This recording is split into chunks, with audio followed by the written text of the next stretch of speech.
भोपाल में uniform civil code यानी UCC को लेकर महत्वपूर्ण बैठक की गई, जिसमें विभिन्न राजनीतिक दलों के प्रतिनिधि, समाजसेवी, धर्मगुरु और सामाजिक संगठन सदस्य शामिल हुए। बैठक में दिल्ली से आई समिति ने सभी पक्षों की राय सुनी और सुझाव सुने।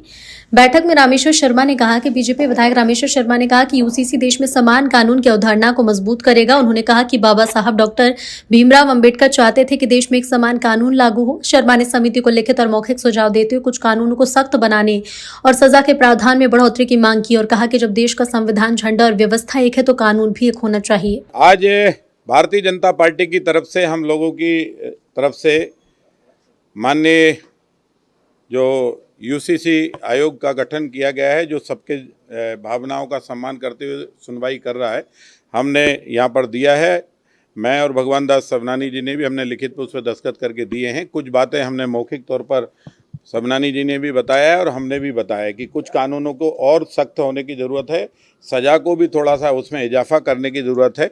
और सवाल इस बात का है कि बाबा साहब अम्बेडकर के कानून को लागू करना, लेकिन बाबा साहब अम्बेडकर ने जो कानून रुक गया था, जैसे वो पूरा नहीं हुआ, उस पर बाबा साहब ने स्वयं कानून मंत्री से इस्तीफा दिया था, क्योंकि बाबा साहब चाहते थे कि जब ये मुल्क एक है, ये देश का संविधान एक का है, देश का झंडा एक है, तो इस देश में एक कानून लागू होना चाहिए जो सब पर लागू हो। नमाज पर किसी को आपत्ति नहीं, पूजा पर किसी को आपत्ति नहीं, लेकिन आखिर कोई भी बात होगी, सामान्य कानून एक जैसा सब व्यक्तियों पर लागू होगा।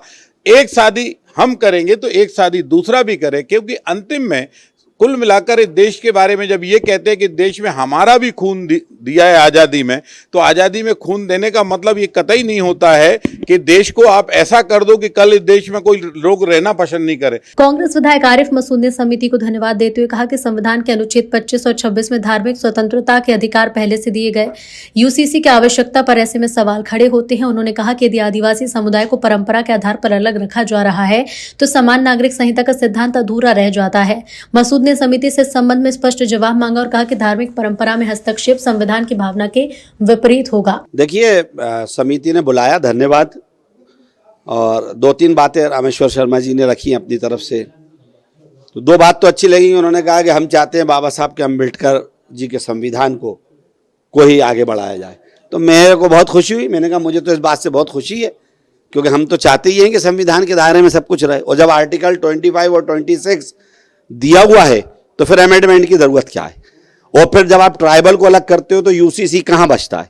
उसका जवाब आप देते नहीं। मैंने अभी समिति से भी मांगा है, इनके पोर्टल पे भी दिया है कि आप हमें ये तो बताइए कि जब आप एक कम्युनिटी को ट्रेडिशनल के लिए अलग दे रहे हो कि आप अपनी परंपराएं निभा सकते हो, लेकिन बाकी हिंदू, मुस्लिम, सिख, ईसाई, बुद्धिस्ट, इनके लिए आप बाउंड्रीज तय करने जा रहे हो, तो ये गलत है। ये यूसीसी बचा ही नहीं।